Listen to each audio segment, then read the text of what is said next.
3.1 प्रस्तावना। राष्ट्रवाद उस सिद्धांत को कहा जाता है जो इस धारणा पर आधारित हो कि ये लोग जिनकी समान जातीयता हो, जो एक ही इतिहास में भागीदार हों, समान सांस्कृतिक धरोहर, एक ही भाषा या एक ही धर्म से संबद्ध हों, उन्हें अपनी बद्धमूल सांगता की अवधारणा के आधार पर एक राष्ट्र राज्य के रूप में एकत्रित हो जाना चाहिए और उस राष्ट्र को अन्य देशीय राजनीतिक, आर्थिक या सांस्कृतिक प्रभाव अथवा प्रमुख से मुक्त होना चाहिए। सामुदायिक पहचान की चेतना तथा अन्य देशीय बोध राष्ट्रवाद को एक वैचारिक युद्ध में रूपांतरित कर देते हैं और ऐसा संघर्ष राजनीतिक आकांक्षाओं से संबद्ध हो जाता है। राष्ट्रवाद एक अस्पष्ट अथवा अनके अर्थ वाली अवधारणा है। विद्वानों में राष्ट्रवाद के अर्थ और उसकी भूमिका को लेकर विवाद है। राजनीतिक नेता तथा शासन इसका उपयोग जनमत को प्रभावित करने वाले माध्यम के रूप में करते हैं और पानसामान्य की दृष्टि में राष्ट्रवाद एक मिथकीय संकल्पना के साथ भावात्मक लगाव का नाम होता है। राष्ट्रवाद को परिभाषित करना इसलिए और भी जटिल हो जाता है क्योंकि इस पद का प्रयोग अनेक संबद्ध सामाजिक तथ्यों जैसे देशभक्ति, देशधर्म, विदेशियों के प्रति अकारण शंका, जातीयता एवं लोकप्रिय मनोभाव आदि के लिए भी कर दिया जाता है, जो राष्ट्रवाद से मिलते जुलते होने पर भी उससे भिन्न होते हैं। इन पदों का अर्थ राष्ट्रवाद की अपेक्षा अधिक सीमित है, या कहें कि इनमें से प्रत्येक पद राष्ट्रवाद के किसी एक पक्ष का अति स्पष्टीकरण करता है। राष्ट्रवाद केवल न तो ऐसा मनोभाव है जो सामुदायिक भिन्नता पर केंद्रित हो और यह कंबल सत्ता के प्रति निष्ठा का पर्याय है। उस अवधारणा को देशभक्ति कहना अधिक उपयुक्त है। देशभक्ति की वह अतिशयता जो इस विश्वास पर आधारित हो कि मेरा राष्ट्र या राज्य अन्य राष्ट्रों या राज्यों से श्रेष्ठ है, देशगर्व या राष्ट्रगर्व होता है। कुल मिलाकर अन्य राजनीतिक, सांस्कृतिक और आर्थिक प्रभावों से पूर्णतः मुक्त करके राष्ट्रवाद का विश्लेषण कर पाने की असंभवता ही इस अवधारणा के अर्थग्रहण को जटिल बना देती है। उपनिवेशवाद विरोधी धारणा के रूप में राष्ट्रवाद को मूलतः एशियाई एवं अफ्रीकी स्वाधीनता आंदोलनों से जोड़ा जाता है। उपनिवेशवाद विरोधी आंदोलनों में पश्चिमी औपनिवेशिक शक्तियों द्वारा तीसरी दुनिया के देशों के शोषण को विशेष रूप से रेखांकित किया गया है। मार्क्स और लेनिन के सिद्धांतों पर आधारित ऐसे तो में यह स्पष्ट करने का प्रयत्न किया गया है कि तीसरी दुनिया के देशों की गरीबी और पश्चिमी देशों की आर्थिक समृद्धि का मूल औपनिवेशिक शक्तियों द्वारा सोच समझकर बनाई गई शोषण की नीतियों में खोजा जा सकता है। द्वितीय विश्व युद्ध के बाद वाले 3 दशकों में लगभग 50 अफ्रीकी तथा 30 एशियाई देश स्वतंत्र हुए, क्योंकि पहले इंग्लैंड, फ्रांस और नीदरलैंड को और बाद में स्पेन तथा पुर्तगाल को अपने अपने साम्राज्यों से हाथ धोने पड़े। उपनिवेशों से मुक्ति की यह अभिनव प्रक्रिया राष्ट्रवाद के इतिहास की अंतिम कड़ी मानी जाती है। 3.2 अफ्रीकी राष्ट्रवाद का लक्षण। अफ्रीकी राष्ट्रवादी आंदोलनों का नेतृत्व मूल रूप से उन्हीं आहिकियों के हाथ में रहा जो शिक्षा, साक्षरता एवं सामाजिक आर्थिक शक्तियों से हाल ही में संपन्न हुए थे। राष्ट्रवाद के प्रारंभिक समर्थकों में सबसे प्रमुख नाम सिएरा लोने के अश्वेत वैज्ञानिक एवं व्यापारी जेम्स अफ्रीकन्स हॉर्टन का लिया जाता है।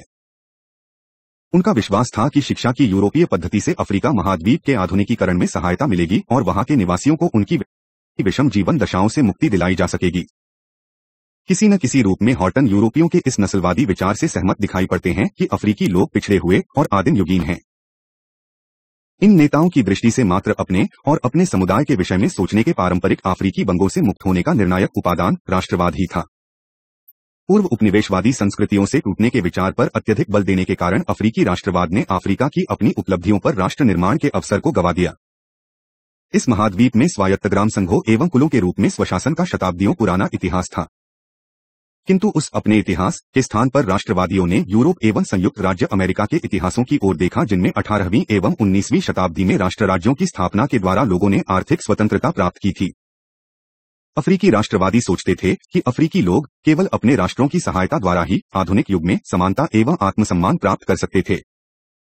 वे भली भांति समझते थे कि उन्हें अफ्रीका की देशी राजनीतिक एवं सांस्कृतिक परंपराओं को नियंत्रण में रखना था, किंतु उनके पास औपनिवेशिक शासन की बुराइयों को दूर करने का अन्य कोई उपाय न था। बुरा या भला जैसा भी कहें, यूरोपीय ढंग के राष्ट्र का निर्माण ही अफ्रीका की नीति सिद्ध हुई। 3.3 अफ्रीका में उपनिवेशवाद। दास्तानमूलन तथा ईसाई के सुधार आंदोलनों ने यूरोपियों को अफ्रीका के आंतरिक मामलों में अत्यधिक व्यस्त कर दिया। साथ ही कुछ यूरोपीय दास्तान निवारण के प्रयोजन के लिए अफ्रीकी राज्य क्षेत्रों को अपने नियंत्रण में लेने का औचित्य ठहरा रहे थे। 19वीं शताब्दी के बाद के वर्षों में उन्होंने महाद्वीप अफ्रीका को उपनिवेशों में बांट दिया, किंतु अफ्रीकियों ने उपनिवेशवाद के प्रतिरोध को सर्वथा त्याग नहीं दिया। यूरोपियों द्वारा अफ्रीका में उपनिवेशीकरण, उपनिवेशों के सुदृढ़ीकरण और उनके उन्मूलन, इन तीनों स्थितियों में हिंसक विरोधों ने महत्वपूर्ण भूमिका अदा की थी।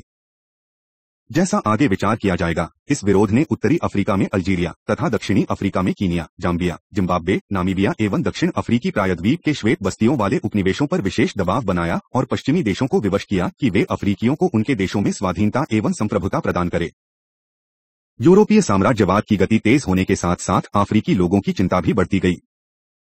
इस आशंका के कारण कि यूरोपीय लोग सारी भूमि को दबा लेंगे, अनेक सशस्त्र संघर्ष हुए।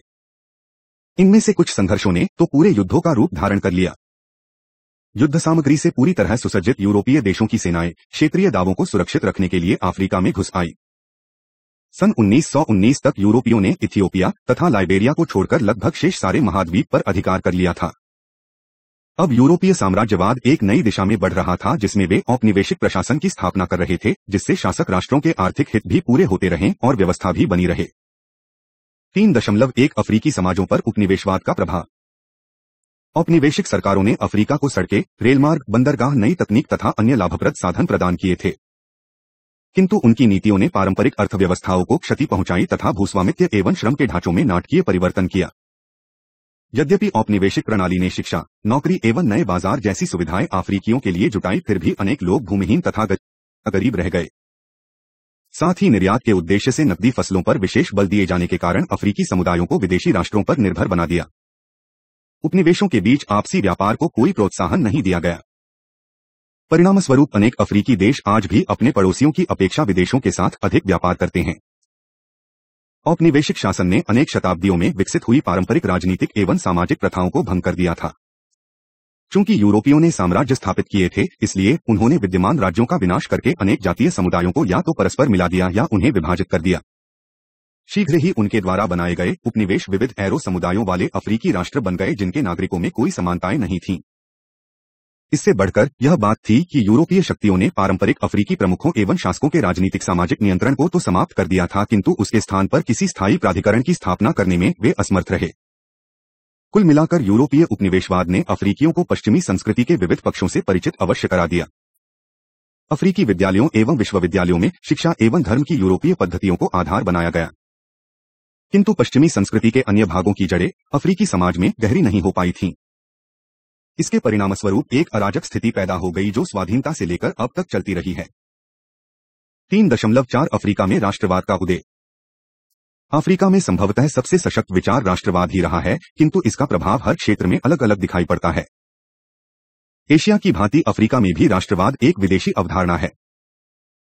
राष्ट्रवाद अफ्रीका में यूरोपियों की घुसपैठ से प्रारंभ हुए गहन एवं जटिल रूपांतरण का अंतिम उत्पाद है। एक प्रकार से वह एक अन्य देशीय शासन की चुनौतियों अथवा विघटनकारी शक्तियों की घुसपैठ का प्रत्युत्तर है। यह मुख्यतः विदेशी प्रभुत्व, साम्राज्यवाद एवं उपनिवेशवाद के विरुद्ध प्रतिक्रिया है। अफ्रीकी राष्ट्रवाद के प्रमुख प्रवक्ता नाइजीरिया के डॉ. नामदी एजिकिए के शब्दों में राष्ट्रवाद का उद्देश्य चापलूसी मरी औपनिवेशिक मानसिकता से मुक्ति प्राप्त करना था। अफ्रीकियों की भूमि पर आक्रमण, उनके लिए काम की कठोर शर्तें, अन्यायपूर्ण औपनिवेशिक कानून, भेदभावपूर्ण सामाजिक तंत्र तथा कठोर करों के कारण आदिवासियों में यूरोपियों के प्रति असंतोष पैदा हो गया। अफ्रीकी राष्ट्रवाद का बीज यही असंतोष था। समान जन की स्वीकृति के रूप में पहचान की मांग ही वास्तव में अफ्रीकी राष्ट्रवाद का मूल आधार थी।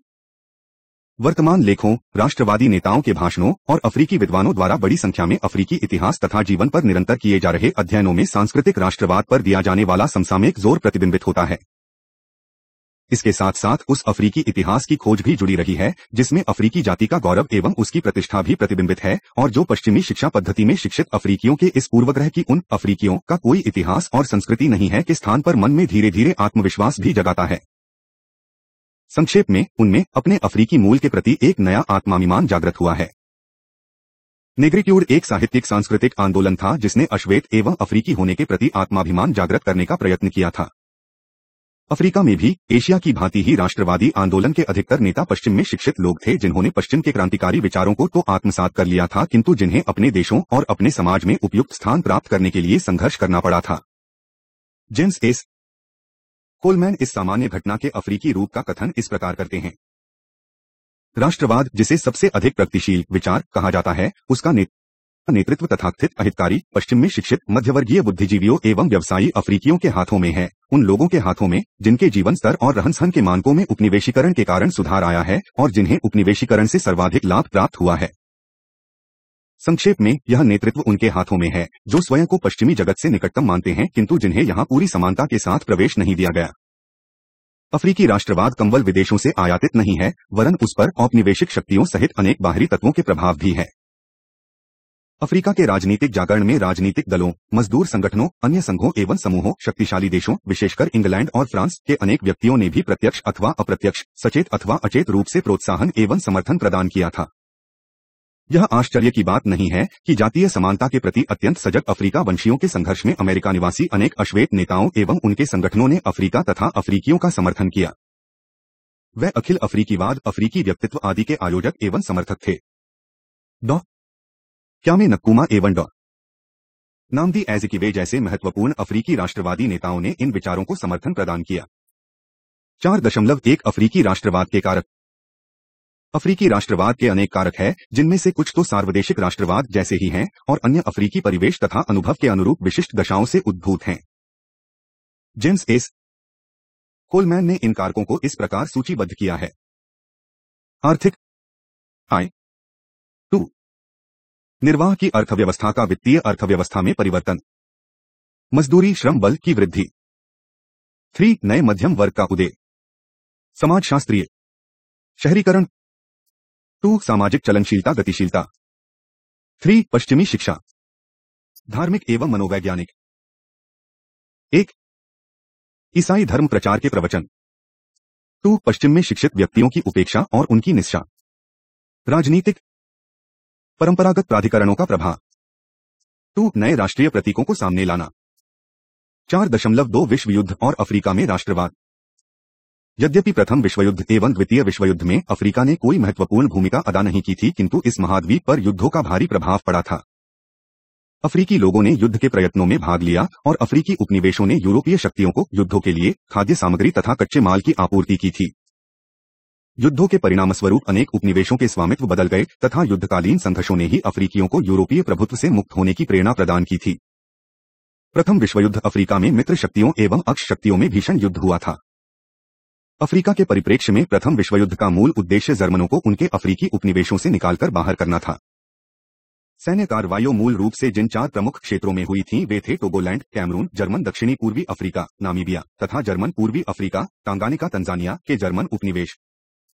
इन कार्रवाइयों में अफ्रीकियों ने अपने अपने शासकों जर्मनों अथवा मित्र शक्तियों अफ्रीका में इंग्लैंड, फ्रांस तथा बेल्जियम की ओर से भाग लिया।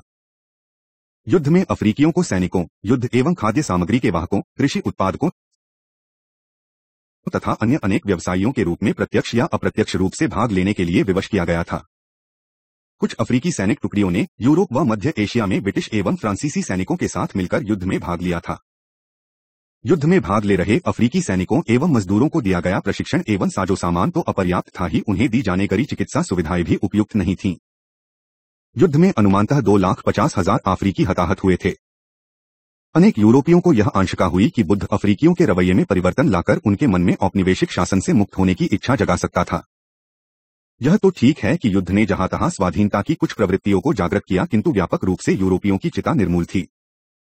युद्ध के कारण अफ्रीकियों को अनपेक्षित रूप से कुछ ऐसी नौकरियों जैसे प्रबंधक या औपनिवेशिक प्रशासक मिलने लगीं जो पहले केवल यूरोपियों को ही दी जाती थीं।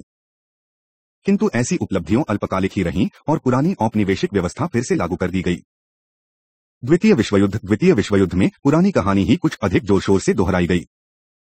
युद्ध में इंग्लैंड, फ्रांस तथा अन्य यूरोपीय शक्तियों के पराजय के कगार पर पहुंच जाने के कारण उनकी अर्थव्यवस्थाएं चरमरा गई और महाशक्तियों के रूप में उनकी हैसियतें समाप्त हो गई। उनके स्थान पर विश्व राजनीति को नियंत्रित करने वाली 2 नई महाशक्तियों संयुक्त राज्य अमेरिका तथा सोवियत संघ का उदय हुआ।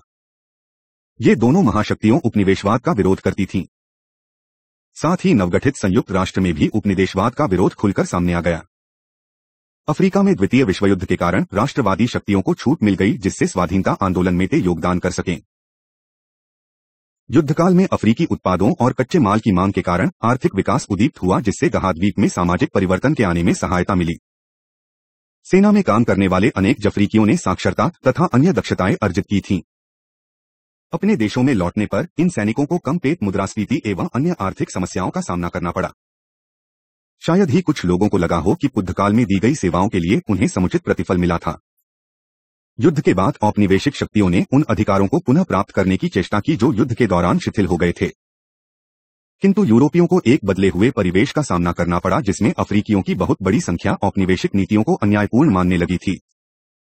अनेक अफ्रीकी देश मानते थे कि युद्ध की समाप्ति के बाद कुछ सुधार किए जाएंगे और उन्हें अधिक स्वतंत्रता प्रदान की जाएगी। उन्हें आवास, शिक्षा, स्वास्थ्य रक्षा एवं रोजगार प्राप्ति में सुधार की आशा थी। उन्हें यह विश्वास भी था कि जर्मनी, जापान तथा इटली के विरुद्ध युद्ध के लिए जिस उत्पीड़न को आधार बनाया गया था, उससे मुक्ति पाने की पात्रता उनमें भी थी। इस प्रकार की भावनाओं ने ही उन आंदोलनों को भड़काया जिन्होंने पूरे महाद्वीप में यूरोपीय उपनिवेशों के लिए स्वाधीनता का मार्ग प्रशस्त किया। 3.5 औपनिवेशिक घुसपैठियों के विरुद्ध प्रतिरोध और औपनिवेशिक साम्राज्य का अंत। औपनिवेशिक घुसपैठियों के विरुद्ध प्रतिरोध निरंतर चलता रहा था। विरोध, जिसमें कर वसूली का विरोध सर्वोपरि था, असंगठित निष्क्रिय प्रतिरोध के रूप में था। कुछ स्थानों पर खारनी और बगीचों में काम करने वाले अफ्रीकी मजदूरों ने हड़तालें भी की, किंतु इनमें से कोई विरला ही अफ्रीकी मजदूरों के स्थायी संगठन का रूप ले सका। दक्षिण अफ्रीका एक अपवाद था। साम्यवादी दलों का गठन किया गया, जो कुछ अधिक औद्योगिक क्षेत्रों में सफल रहे। जहां असंतोष को गति प्रदान करने के लिए कोई संगठन नहीं था और जहां ऐसे संगठनों का दमन किया जाता था, वहां उत्पीड़न तथा सर्वहाराकरण के विरुद्ध प्रतिक्रिया ने प्रायः धार्मिक रूप ले लिया। मसीही आंदोलनों तथा अश्वेत पृथकतावादी चर्चा द्वारा असंतोष को ऐसी प्रतीकात्मक भाषा में अभिव्यक्त किया जाता था जिसे निरक्षर अफ्रीकी सरलता से समझ सकें। जिस सामाजिक एवं आर्थिक अराजकता की स्थिति में वे अपने आप को जकड़ा हुआ पाते थे, उसमें धार्मिक विरोध उन्हें सार्थकता प्रदान करता था। ऐसे जन आंदोलन आर्थिक संकट के समय प्रायः खान मजदूरों के बीच विशेष रूप से पनपे थे। लाइबेरिया, कांगो, जायरे कांगोडी दक्षिण अफ्रीका, जाम्बिया तथा जिम्बाब्वे में वे आंदोलन अधिक सुदृढ़ थे। द्वितीय विश्व युद्ध में उत्पादन संबंधी समस्याओं और राष्ट्रवाद के विकास ने औपनिवेशिक शक्तियों पर दबाव डाला कि वे अफ्रीकी मजदूरों को ट्रेड यूनियनों के रूप में संगठित होने का अधिकार प्रदान करें।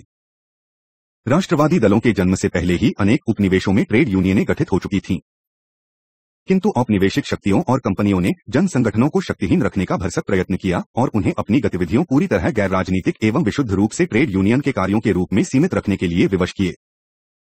पश्चिम यूरोप और अमेरिका की ट्रेड यूनियनों द्वारा प्रभावित ट्रेड यूनियनों के अंतर्राष्ट्रीय महासंघ international confederation of trade unions ICFTU का भी विचार था कि ट्रेड यूनियनों को राजनीति में नहीं फंसना चाहिए। नई अफ्रीकी ट्रेड यूनियनों पर अपना प्रभाव जमाने के लिए उक्त महासंघ ने समाजवादी देशों को ट्रेड यूनियनों की सदस्यता वाले ट्रेड यूनियनों के विश्व महासंघ world federation of trade unions WFTU से होड़ लगाई। इन समाजवादी देशों की ट्रेड यूनियनों ने मजदूरों के उपनिवेशवाद विरोधी रुख को प्रोत्साहन दिया। कंपनियों ने मजदूरों के एक वर्ग को वेतन वृद्धि दी और उनके रहन सहन के स्तर में भी सुधार किया। ये सुविधाएं किसानों और घरेलू नौकरों को नहीं दी गई। इस प्रकार मजदूरों में फूट डालने का प्रयत्न किया गया, किंतु जिनके वेतन संशोधित किए गए थे उन्हें भी वे पद नहीं दिए जाते थे जो यूरोपियों को दिए जाते थे। ट्रेड यूनियनें उस जातीय भेदभाव को मिटाने की मांग प्रायः करती रहती थीं, किंतु सबसे दरिद्र एवं असुरक्षित दशा कृषि मजदूरों, किसानों तथा बेरोजगारों की थी।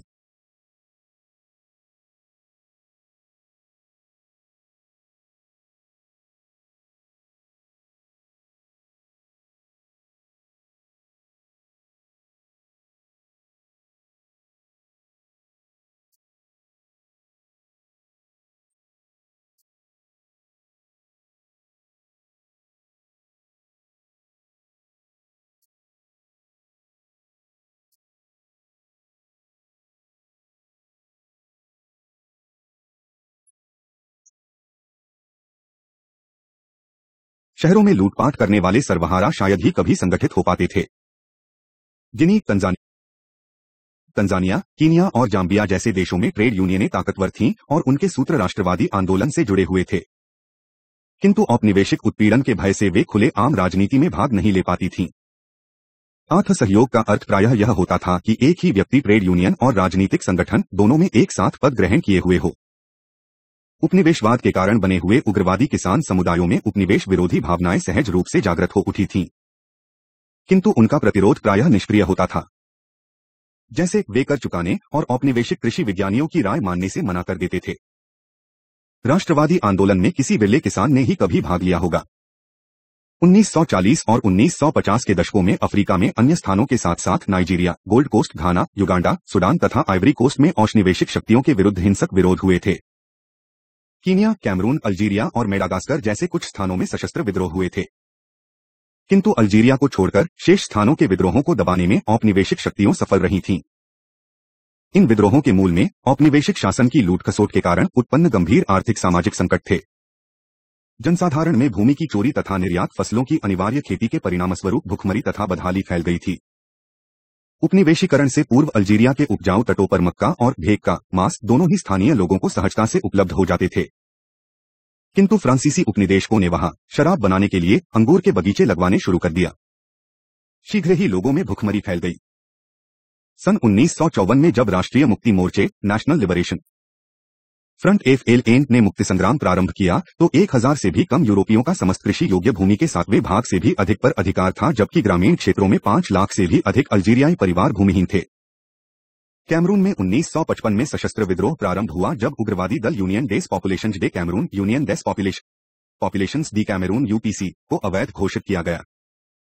यूनियन डेस पॉपुलेशंस डे कैमरून की मांगे थीं कि फ्रांसीसी सैनिक टुकड़ियों वापस हों, कैमरून की संयुक्त राष्ट्र के आदेश शासित प्रदेश की स्थिति समाप्त की जाए और जो जोते धरती उसकी नारे के अनुरूप भूमि सुधार कानून लागू किए जाएं। संयुक्त राष्ट्र ने बिना किसी विरोध में फ्रांसीसी सेनाओं को यह अनुमति दी कि विद्रोह को सख्ती से कुचल दिया जाए। कीनिया के किकुयू समुदाय में रोटी और स्वतंत्रता के लिए कृषक आंदोलन फैला क्योंकि वहां के चरागाहों की सर्वश्रेष्ठ भूमि बड़े बड़े यूरोपीय फार्मों ने ले ली थी।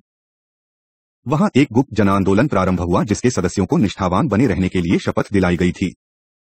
औपनिवेशिक शासन ने अंधाधुंध गिरफ्तारियों की जिसके परिणामस्वरूप आंदोलनकारी और भी उग्र हो उठे। सन 1952 में जोमो केन्याटा, जो बाद में कीनिया के प्रथम राष्ट्रपति बने, ने कहा था कि माओ आंदोलन के कारण अफ्रीकियों के हितों को चोट पहुंची थी। किंतु 6 महीने बाद आपातकाल की घोषणा होने पर जब केन्याटा को भी बंदी बना लिया गया तो केन्याटा स्वयं ही इस आंदोलन के प्रमुख हो गए। कीनियाई संघर्ष के विषय में प्राप्त आधिकारिक सूचनाओं के अनुसार सरकारी सेना और श्वेत रक्षकों की गोलियों से कम 11,000 अफ्रीकी मारे गए थे और 90,000 को नजरबंदी शिविरों में डाल दिया गया था। कृषक सेना ने लगभग 2,000 लोगों को मार डाला था, जिनमें यूरोपीय मूल के केवल 30 लोग थे। सन 1954 में लगभग 50,000 सैनिक तथा भारी बमवर्षक विमान युद्ध में जुटा दिए गए। विद्रोह बुरी तरह कुचल दिया गया और यह 1955 में समाप्त हो गया। सशस्त्र विद्रोह प्रारंभ होने से पहले ही कृषक आंदोलन के नेता बंदी बना लिए गए थे।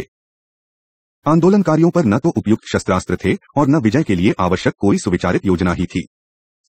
उत्तरी अफ्रीका में राष्ट्रवादियों को बहुत अधिक जन समर्थन प्राप्त था। वहां औपनिवेशिक शक्तियां राजनीतिक नियंत्रण तथा कहीं कहीं सैन्य नियंत्रण भी खोती जा रही थीं। इसलिए वहां के उपनिवेशों की मुक्ति को विजय में प्राप्त स्वतंत्रता कहा जा सकता है। बढ़ते हुए जनदबाव के कारण यूरोपियों को यहीं से हटना पड़ा था। औपनिवेशिक शक्तियों ने बहुसंख्यक उपनिवेशों में किसी बड़े विद्रोह के उठ खड़े होने से पूर्व उपयुक्त समय पर सामान्य नेताओं को रियायतें प्रदान करके उग्रवाद और लामबंदी पर लगाम कस दी। उन नेताओं को राजनीतिक शक्तियों प्रदान कर दी गईं जिन्होंने अपने प्रयोजन की सिद्धि के लिए किसी बड़े संघर्ष से अपने आप को नहीं जोड़ा था। फ्रांसीसी उपनिवेशों में भी जन आंदोलन कमजोर थे। औपनिवेशिक शक्तियों को फ्रांसीसी पश्चिमी अफ्रीका तथा फ्रांसीसी विषुवत रेखीय अफ्रीका को छोटे छोटे राज्यों में विभाजित करने का अवसर मिल गया। इसी फूट डालो और राज करो नीति के सहारे उन्हें वहां अपना प्रभुत्व सरलता से बनाए रखने में सहायता मिली।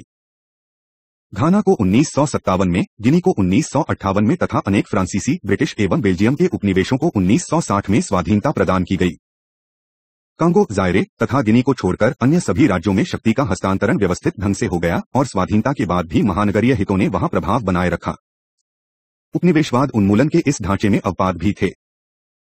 पूरी प्रक्रिया को मंद एवं जटिल बनाने वाला एक प्रमुख कारक यह था कि अल्जीरिया, कीनिया, नामीबिया, दक्षिण अफ्रीका, जिम्बाब्वे और जाम्बिया में बहुत बड़ी संख्या में श्वेत लोग बसे हुए थे। पुर्तगाली उपनिवेशों की समस्या दूसरी ही तरह की थी। उनमें शासन करने वाला देश पुर्तगाल स्वयं ही अल्पविकसित था तथा अन्य औपनिवेशिक शक्तियों पर निर्भर था। वह उपनिवेशों से प्राप्त कच्चे माल तथा सस्ती श्रम शक्ति का लाभ तभी उठा सकता था जब वह अपना सैनिक अधिग्रहण बनाए रखे। पुर्तगाल के फांसीवादी शासन ने मोजम्बिक, अंगोला, साओ टीम, गिनी बिसाऊ और केप वर्डे में अत्यंत संयत राष्ट्रवादी संगठनों को काम करने की अनुमति नहीं दी। स्वाधीनता प्रदान करने में भी कोई दूरदर्शितापूर्ण अथवा योजनाबद्ध औपनिवेशिक नीति नहीं रही थी। सन 1956 में फ्रांस और इंग्लैंड ने इजराइल के साथ मिलकर मिस्र के राष्ट्रपति नासिर को तथाकथित स्वेज युद्ध के दौरान उखाड़ फेंकने का प्रयत्न किया था। उस समय औपनिवेशिक शक्तियों का लक्ष्य यह था कि सभी राष्ट्रवादी प्रवृत्तियों को ठंडा कर दिया जाए। किंतु संयुक्त राज्य अमेरिका ने उस संकट की समाप्ति तक ब्रिटिश शक्ति का समर्थन करने से मना कर दिया था। 3.6 अफ्रीका में स्वाधीनता आंदोलन। सन 1957 और 1993 के बीच लगभग 50 अफ्रीकी राज्यों को औपनिवेशिक शासन से मुक्ति मिली थी। विदेशी नियंत्रण के विरुद्ध पहली चिंगारी काफी पहले भड़क चुकी थी। 20वीं शताब्दी के अंतिम दशक के मध्य तक पूरे अफ्रीका में स्वतंत्रता आंदोलन फैल चुके थे। यद्यपि उन्होंने अलग अलग मार्गों का आधार लिया, किंतु सभी का प्रारंभ समान उद्देश्य विदेशी शक्तियों के प्रमुख का विरोध से हुआ था। दुर्भाग्यवश एक बार नियंत्रण प्राप्त करने के बाद इन्हीं स्वाधीनता आंदोलनों में से अनेक ने अपने अपने प्रभुत्व जमाने का प्रयत्न किया। परिणामस्वरूप आधुनिक अफ्रीका आज तक उन्हीं राजनीतिक समस्याओं से जूझ रहा है जिन्होंने अतीत में स्वाधीनता आंदोलन को अभिप्रेरित किया था। 6.1 स्वाधीनता युग। द्वितीय विश्वयुद्ध के बाद अफ्रीका में राजनीतिक परिवर्तन की गति को तेजी प्रदान करने में दो कारकों ने महत्वपूर्ण भूमिका अदा की थी। पहला यह कि साम्राज्यवादी एवं जातिवादी तानाशाहियों के विरुद्ध युद्ध ने विदेशी शासन से स्वाधीनता प्राप्त करने की इच्छा रखने वालों को एक हथियार प्रदान कर दिया। जर्मनी और जापान के विरुद्ध एकजुट हुए राष्ट्रों ने दावा किया था कि वे आत्मनिर्णय लोगों के स्वशासन के अधिकार के लिए युद्ध कर रहे थे। आत्मनिर्णय के इस आमंत्रण के बाद यूरोपीय शक्तियों के लिए अपनी उस प्रजा के लिए उसी अधिकार को नकारना मुश्किल हो गया था जिसने युद्ध प्रयासों में अपने सैनिक भेजकर सहायता दी थी। दूसरे द्वितीय विश्वयुद्ध के कारण यूरोप पर आर्थिक तनाव बहुत बढ़ गया था। इंग्लैंड और फ्रांस को विशेष रूप से बहुत भौतिक एवं आर्थिक विनाशन झेलना पड़ा था, जिसके कारण उनके लिए अपने औपनिवेशिक साम्राज्य को बनाए रखने में कठिनाइयां निरंतर बढ़ती जा रही थीं। 6.2 अफ्रीकी राजनीतिक दल। द्वितीय विश्वयुद्ध से पूर्व औपनिवेशिक शासन के विरुद्ध संगठित विरोध मजदूर यूनियनों, छात्र समूहों, सामाजिक क्लबों और धार्मिक समूहों जैसे संगठनों में ही केंद्रित था। युद्ध के बाद ये संगठन और भी अधिक सुगठित हो गए और राजनीतिक मामलों पर अधिक से अधिक ध्यान देने लगे। पहले स्थानीय एवं क्षेत्रीय राजनीतिक दलों का गठन इन्हीं समूहों से हुआ। उनमें से अनेक ने औपनिवेशिक शासन का विरोध तथा स्वतंत्रता आंदोलनों का समर्थन किया। जहां भी ताकतवर सक्षम नेताओं का उदय हुआ, इन राजनीतिक दलों ने अपने आधारों में वृद्धि कर ली और विभिन्न सामाजिक, सांस्कृतिक और आर्थिक समूहों के सदस्यों को अपने में शामिल कर लिया। कन्वेंशन पीपल्स पार्टी घाना तथा अफ्रीकन नेशनल कांग्रेस दक्षिण अफ्रीका ने यूरोपीय प्राधिकरण तथा औपनिवेशिक अधिकारियों के समर्थक अफ्रीकियों दोनों को चुनौती देने के लिए अपने मतभेदों को दूर कर लिया। इन भिन्न भिन्न समुदायों के एकीकरण में मिली प्रारंभिक सफलताओं के बावजूद इन राजनीतिक दलों को बहुत सी बाधाओं को पार करना पड़ा। शहरों और कस्बों में इन दलों का विकास सबसे अधिक हुआ क्योंकि वहां अफ्रीकी लोग सरलतापूर्वक इकट्ठे हो जाते और आपस में विचार विमर्श कर पाते थे। अफ्रीका महाद्वीप में संचार व्यवस्था की कमी, अल्प परिवहन तथा दूरियों के कारण ग्रामीण क्षेत्रों से सूत्रों को जोड़ने में कठिनाइयां आई। शहरी क्षेत्रों में राजनीतिक दल प्रायः जातीय एवं सामाजिक समूहों के आधार पर गठित किए गए थे। उस समय अफ्रीका में दो प्रकार के राजनीतिक दलों का उदय हुआ था। पहले प्रकार के दल संरक्षक दल पैटर्न पार्टीज थे, जिनमें स्थानीय समाज के ऐसे प्रमुख लोगों को भर्ती किया जाता था जो मतदाताओं का समर्थन प्राप्त कर सकें। ऐसे राजनीतिक दल पारंपरिक रवैये को दर्शाते थे जिनमें स्थापित अफ्रीकी नेताओं के व्यक्तिगत अधिकारों पर भरोसा किया जाता था। दूसरे प्रकार के दल व्यापक दल मास पार्टीज थे, जो पारंपरिक नेताओं की उपेक्षा करके अपनी स्थानीय शाखाओं के माध्यम से समर्थन जुटाते थे। यह दल व्यक्तिगत या आदिम निष्ठाओं पर आधारित नहीं होता था। संरक्षक दलों का राजनीतिक संगठन विद्यमान सामाजिक संरचना एवं शक्ति संबंधों को प्रतिबिंबित करते थे।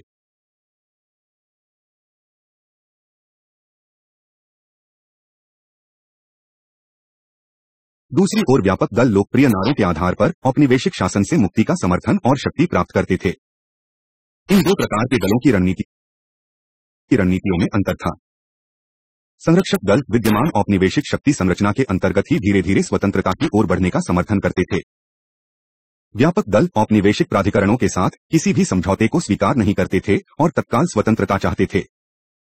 समय के साथ उपनिवेशवाद को चुनौती देने के लिए अलग अलग प्रकार के अनेक राजनीतिक दलों और स्वाधीनता आंदोलनों का उदय हुआ। 6.3 यूरोपीय अनुक्रिया। ज्यों-ज्यों विदेशी नियंत्रण का विरोध बढ़ता तथा अधिक व्यवस्थित होता गया, औपनिवेशिक शक्तियों ने भी रणनीतियों बदल दी। कुछ यूरोपीय राष्ट्रों ने उपनिवेशों के नियंत्रण को बनाए रखने में आने वाली कठिनाइयों को समझ लिया था।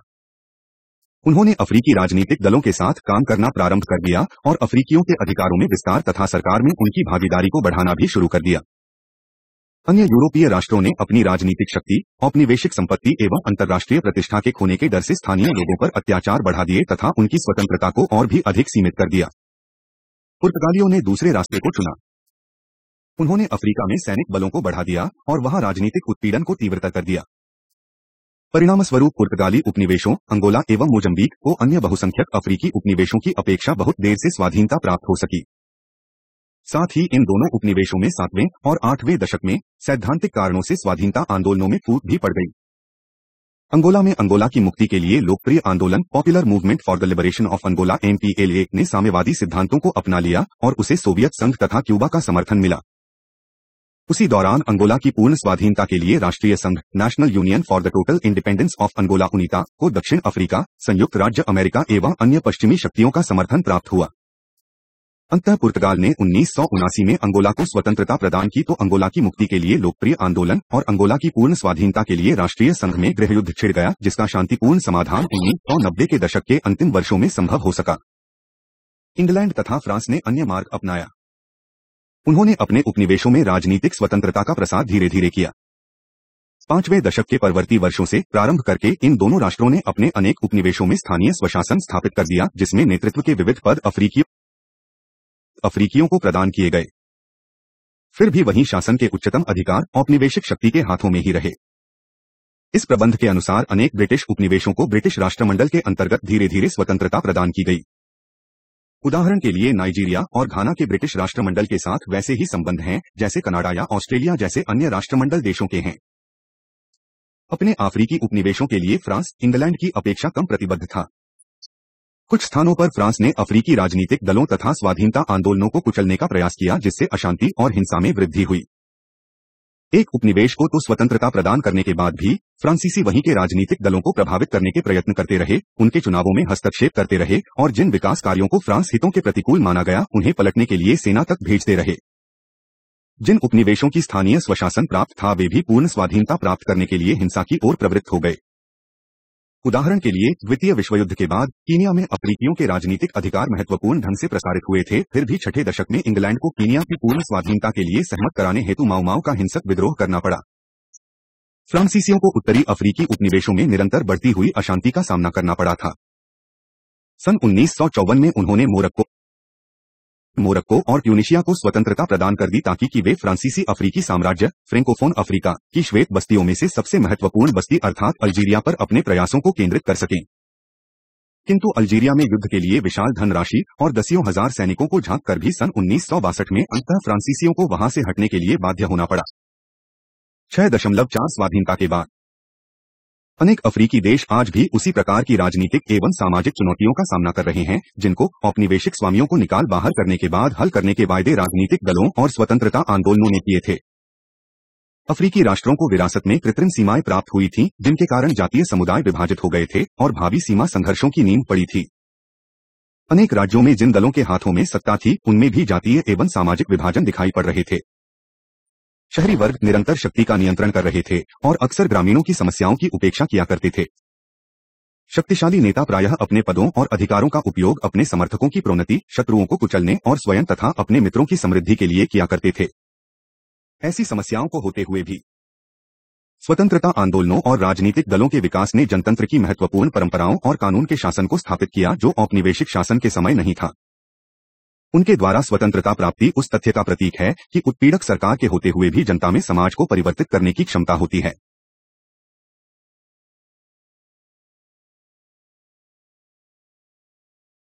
3.7 साम्राज्यवाद की नई चाल के रूप में नवोपनिवेशवाद।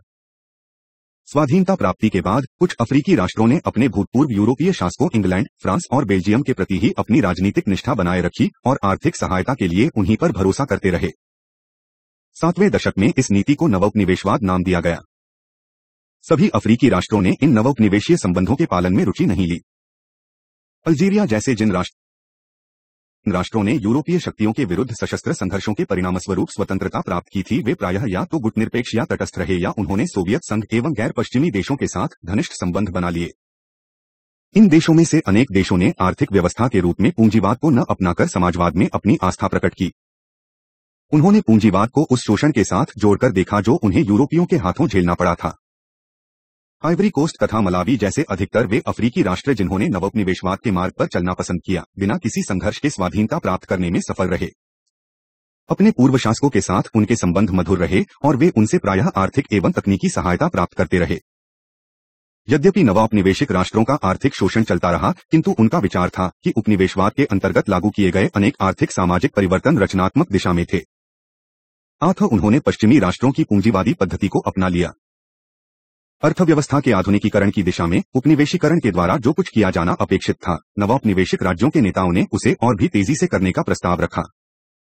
औपनिवेशिक प्रतिरूप का पालन करते हुए इन राज्यों ने निर्यातोन्मुख अर्थव्यवस्थाएं ही अपनाई और खनन तथा नकदी फसलों की खेती पर विशेष जोर दिया।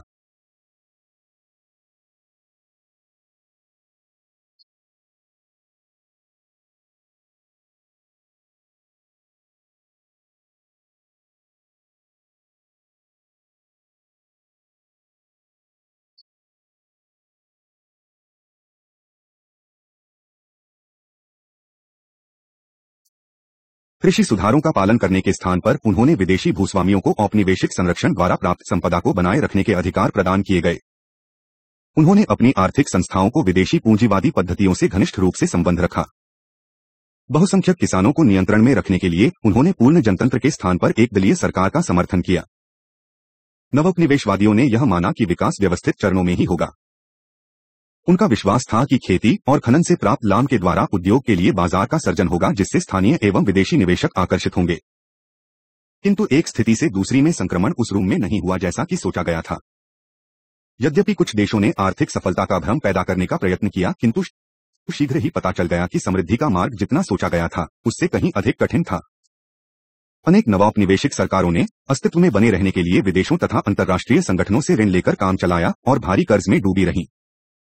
1980 के दशक तक ऋण अदायगी के कारण शिक्षा तथा स्वास्थ्य रक्षा जैसे कार्यक्रमों के संसाधनों को खाली करना पड़ रहा था।